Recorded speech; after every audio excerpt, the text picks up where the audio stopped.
right, it's 9:30 a.m., 18th day of June, Monday morning. We'll bring a special session of Commissioners Court to order. Let the record show Larry Hulsey, John Curtis, Danny Chambers, Kenneth Wood, and Don Krantz are all present. Item number 1, discuss, take action on an event regarding National Day of the Cowboy. Kristen, that would be you. Would you want to make sure that little red light's on your microphone? And I believe this is what y'all come for each year about using the courtyard or something, but anyhow. Correct. I'm here this morning, good morning, gentlemen, to request the ability for us to place a teepee on the courthouse square on July 28th from 8 in the morning till 12 in the afternoon. They may come set it up the evening before because it's such a large project with sandbags only, no staking in the ground. We did it last year. It was very successful and no damage to the courthouse, but just a really... It definitely is an interesting point for people to know something is happening. So we would appreciate the consideration of that, please. Have any questions at all for Kristen? Nope. Nope. Well, do we have a motion? Make a motion that we approve the placement of a TP using sandbags on the courthouse square. I have a motion by John. Second by Kenneth. Any further questions or discussion? All in favor said motion. 5 for, 0 against. Thank you, Chris. Thank you, gentlemen. We'll hopefully see you there. You bet. Item number 2, discuss, take action on disaster recovery deployment policy. I guess, Paula, that's you or Mark or Brian. And I had a copy, and I guess I'll let it lay on my desk, but there you go. Thanks, sir. This policy allows for the Sheriff's Office and Fire Department exempt staff to be paid overtime during requested deployment. It does authorize or require that the Fire Department only provide staffing and equipment lists prior to deployment to get authorization. And I think you said it's 7 days at a time, generally? 7 to 14. And then if they request additional time, then that once again has to go to the judge for authorization. That way, if there's anything going on here, he has the option to bring them in. The way I read that, the way it's written, my interpretation is that all of this has to be coordinated through the county judge and prior approval received from him.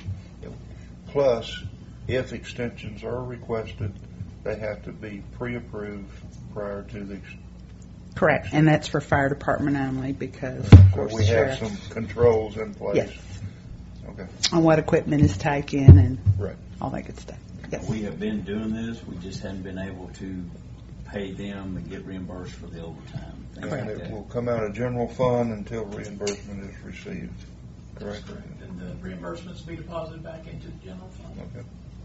And sometimes on the weekends we get Brian on the phone and we discuss the outlay of cash it's going to be before we do any equipment or so on and so forth. Okay. Any questions for Paula or Mark or Brian? I'll make a motion that we approve the disaster recovery deployment policy change. I have a motion by John. Second. I have a second by Kenneth. Do we have any further questions or discussions? All in favor of said motion? 5 for, 0 against. Item number 3, budget transfers. There are none. Item number 4, pay county bills. You've got a list there on your desk, grand total $35,395.28. We have some telephone bill, electric bill.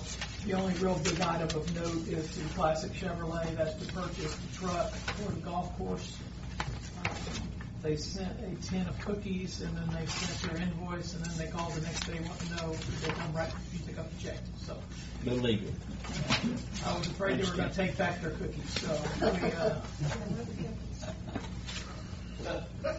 Next day it'd be hard to take it back, wouldn't it? all they could get was the tin, so cookies disappeared pretty quick. Well, any questions for Brian, or do I have a Brian, motion? looking at where we stand today in the budget year,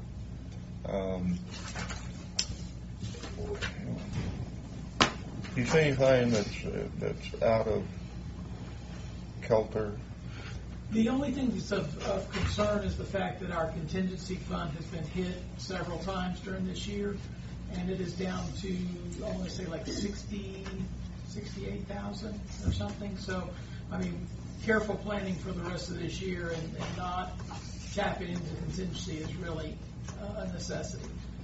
So, but everything else, as far as line items, we're in pretty good shape as far as the percentage of the year. And then, of course, we go on a pretty lockdown procedure starting in about mid-July, late July, so that we're not doing any type of spending it, getting this mindset of if I don't spend it, I lose it type thing in the budget lines.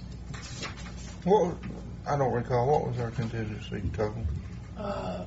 The total at the beginning of the year, it was pretty close to 300,000. It's 300, we went 350. Just in general contingency, not specific to anything. That's correct. And what was the big hits on that? Well, of course, we purchased the land by the fire department out of that. We also took $10,000 out of it for the escrow money there. Right. I'm trying to think what else. It's a computer for the sheriff department. Whatever That's that, correct. whatever The that. software down Yeah. payment for the Zerker Zach system Zerker. was on there. Yes. Okay. That was a big chunk. So there wasn't any surprises per se. I mean, we approved and we had prior knowledge we're doing. Oh, absolutely. Okay. Absolutely. Yes, we don't take out anything out of contingency without this body being well aware. And it come from savings of different departments. Not really. The contingency line is actually a part of your budget. It's just a undesignated part of our annual budget. We've got a line item. Okay, so what you're saying, I understand. Not this year, but the year before, it was savings. This year, we put that money in there. And That's again, correct.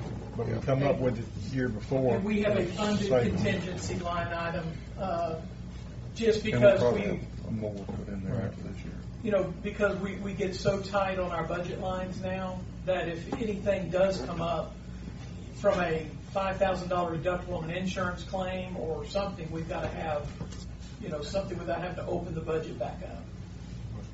Okay. Thank you. I make a motion we pay our bills. I got a motion by Kenneth to pay our bills. Second. Have a second by John. Any further questions or discussion? All in favor of said motion? That's 5 for, 0 against.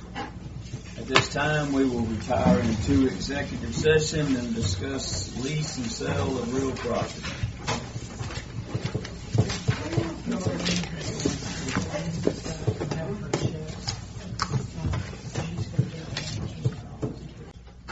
Ready.